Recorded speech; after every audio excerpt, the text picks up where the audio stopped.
Visto lo visto, ¿tú consideras que la invasión de Ucrania por parte de Rusia es un error catastrófico del Kremlin? Pues sí, o sea, esto no hay que darle mucha vuelta. A ver, como los rusos han ido cambiando la portería y diciéndote los objetivos, pues a ver, es elástico la idea de victoria, pero si simplemente prescindimos de los discursos y vamos a la realidad de los hechos, ¿por qué creemos en términos geoestratégicos Rusia ha invadido Ucrania? Ha sido un fracaso y un desastre.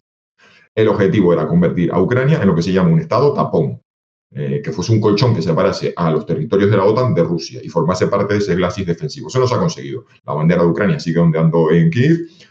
Ucrania controla los accesos a la salida al mar. O sea, que habrá una Ucrania con una cierta viabilidad económica después de esta guerra. La OTAN se ha expandido, se ha galvanizado. En esos términos, es un desastre. Entonces ya es un fracaso estratégico para Rusia. Ahora lo que le queda a Rusia es obtener victorias operacionales o tácticas, es decir, que todavía haya territorios ucranianos que estén con la bandera rusa y eso lo presenten como una victoria. Y ya se encargarán ellos de convertir eso a nivel informativo y mediático en una victoria. De hecho, Putin ha pasado a decir, no hemos invadido Ucrania por nuestros intereses geopolíticos, a decir, estamos en una lucha total por nuestra propia existencia. Así lo ha convertido en una batalla defensiva que cuando termine esta guerra vais a ver a todos los prorrusos diciendo, ¡ja, ja! Con todo el poderío económico y militar de la OTAN no nos habéis conseguido poner de rodillas. Digo, oye, chicos, que esta guerra la montaste tú para conseguir imponer en Ucrania cuestiones que no han fracasado. Y ahora has convertido esta guerra en, si sobrevivo, si Putin sale de esta guerra más o menos fortalecido y apoyado por la sociedad rusa, habrá sido una gran victoria para el Kremlin. Bueno, si ustedes quieres engañar, estupendo, adelante. Y luego, además, hay una gran paradoja, y yo creo que incluso en Estados Unidos alguien dice que se ha usado como para meterle el dedo en el ojo a Putin, y es, durante años nos vendieron que Putin venía de los servicios de inteligencia, era un estratega. Estados Unidos juega al póker, van de farol. Rusia, en cambio, juega al ajedrez. Putin juega al ajedrez 3 dimensiones, mientras Occidente no sabe ni por dónde le caen las hostias. Putin hace judo, es una persona que en su mentalidad sabe utilizar la fuerza del contrario. O sea, nos habían vendido un Putin estratega y resulta que los presupuestos básicos de la invasión de Ucrania son un absoluto desastre desde el punto de vista de la inteligencia, la preparación de inteligencia del campo de batalla.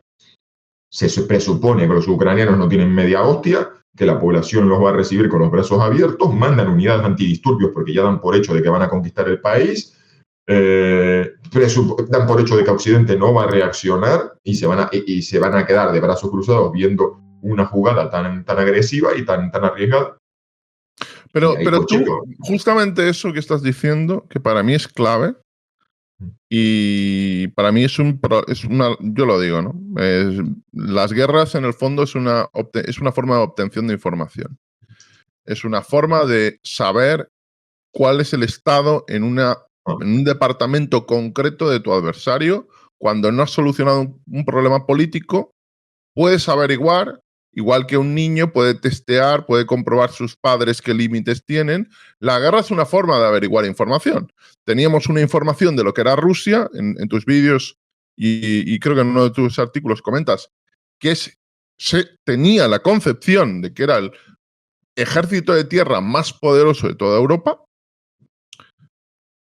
¿Y cómo es posible que un país que tiene, en teoría, el ejército más poderoso de toda Europa, que tiene una guerra tecnológica extraordinaria, que tiene una capacidad de guerra híbrida extraordinaria, que tiene una granja de trolls extendida por todo el mundo para crear un estado de opinión que a día de hoy incluso ves los comentarios de YouTube y tienes que pensar, oye, o de verdad te pagan o si eres un ser humano, ¿cómo es posible que escribas estas cosas, no? Entonces, si tienen toda esa capacidad, ¿cómo es posible que hayan cometido ese error? Y entonces, volvemos a la situación esa de cuando te acordarás, porque es muy, muy repetido, cuando Putin empieza a preguntar a todos en esa especie de cónclave de, oye, vamos a tomar, y le pregunta al del FSB y el FSB no está muy seguro. No, había el SVR, que a 1 millón público fue el del SVR, el del servicio exterior. Sí, perdón. Y le dice, no, esa es la pregunta que estoy haciéndote. Y Sí, el otro dice, madre mía, que hayan publicado esto.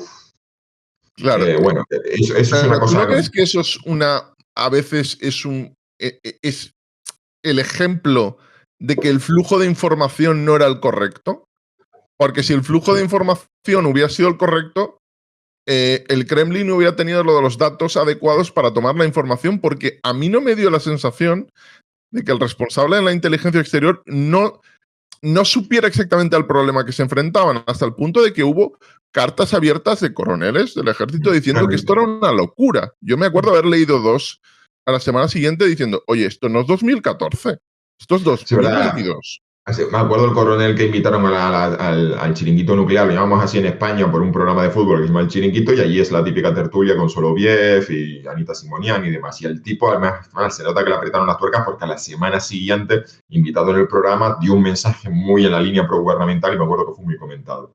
Yo creo que, a ver, la cuestión es que aquí se han salido muchas. Es decir, cuando salen publicaciones del tipo en el Washington Post, en el Wall Street Journal, New York Times, de fuentes de la inteligencia estadounidense nos cuentan que en los pasillos del poder de Putin, yo ese tipo de informaciones los cojo con pinzas, porque además me da la sensación de que cuántas de estas son, pero es que meterle en el dedo en el ojo, es decirle a Putin, tú no eras el superespía ruso, pues no te estás enterando de nada, chaval.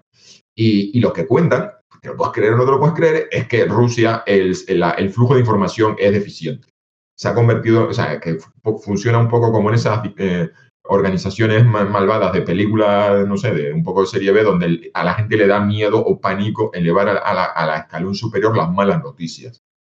Que es verdad también que luego uno se mete en los canales de Telegram, que son, pero rusos, de gente que son voluntarios, gente que están, bueno, incluso influencers, los perestrianas rusos, que tienen amigos en todas partes y te cuentan un poco lo que hay en las Fuerzas Armadas. Y te cuentan que dice, oye, que esto es lo que me están contando desde el frente. Que a ver quién es el guapo, que cuando una ofensiva fracasa o cuando hay problemas serios, a ver quién es el valiente que le dice al escalón superior, hemos fracasado, no tenemos los medios, no tenemos los recursos, y además la información que tú me estás llegando no me sirve de nada, o las órdenes que tú me estás dando son absurdas. Entonces, efectivamente, hay un deficiente flujo de información. Mientras que, por el otro lado, en el caso de ucraniano, siempre se ha insistido mucho de que el mando y control ucraniano es excelente gracias a Starlink. Parece que son estas cosas intangibles, que ya veremos que cuando se desclasifique información y cuando termine la guerra, porque yo estoy esperando que termine la guerra y entonces se puedan contar cosas, porque hablan del papel de Starlink, hablan del papel de ciertas aplicaciones que tienen los ucranianos, que desde su tablet marcan ahí donde están los enemigos y se comparte información. Entonces, aunque ya esto es un nivel táctico, no estamos hablando de la toma de decisiones, pues me da la sensación de que sí, evidentemente, la Rusia de Putin pues, es un país que tiene de enormes, ¿cómo diríamos? Es ineficaz, o sea, es un sistema ineficaz. Y esto nos apunta a otra cosa, y es que, esto lo he comentado ya tantas veces, mira, alguien decía por ahí en los comentarios, es que ¿dónde están las ideas nuevas? Digo, bueno, será la culpa esa. Hemos pasado un año contando tantas cosas, lo mismo tantas veces, yo he participado al menos en tantos directos, que no sé cuántas veces he contado esta anécdota, que yo tenía en Amazon una lista de libros sobre las Fuerzas Armadas rusas, pendiente de comprar, porque me interesaba el tema de la modernización de las Fuerzas Armadas rusas. Y luego, en los navegadores, en los favoritos, los enlaces guardados del navegador, tenía una carpeta que era modernización, Rusia en la guerra moderna, o no sé cómo le puso, bueno, da igual el nombre. Era una carpeta donde yo iba guardando enlaces de todas las cosas que encontraba sobre las actualizaciones doctrinales y todo lo que tenía que ver con la adaptación del ejército ruso a la guerra orientada a redes, a la Network-Centric Warfare. Y estábamos todos convencidos, por un lado, de que Rusia estaba llevando a cabo una modernización tecnológica que empezó en el 2015, cuando sacaron el T-14 Armata, el T-15, el Boomerang y todos los sistemas modernos. Y por otro lado, estábamos viendo toda una serie de cuestiones doctrinales. Y de repente todo eso choca con la realidad y descubrimos que es una entelequia. Que sí, que habían sacado documentos, que sí, que habían paseado por la Plaza Roja todos esos sistemas, pero detrás habían unas Fuerzas Armadas que no habían dado el salto tecnológico y doctrinal. Y eso es el resultado de pues, toda una serie de carencias estructurales de un país que no deja de tener la economía equivalente a la de Brasil, Canadá, Italia o Corea del Sur, y que está jugando a ser la gran potencia y y los recursos son limitados. Rusia, o sea, Putin no ha conseguido trucar el videojuego. O sea, los recursos son finitos. Vemos que las prestaciones y los servicios sociales, el estado de bienestar en Rusia es muy deficiente, y luego el abundante presupuesto militar, pues da para lo que da, porque es que no se puede tener unas fuerzas armadas que quieran estar al nivel que se pretendía si la economía que hay detrás pues es la que es.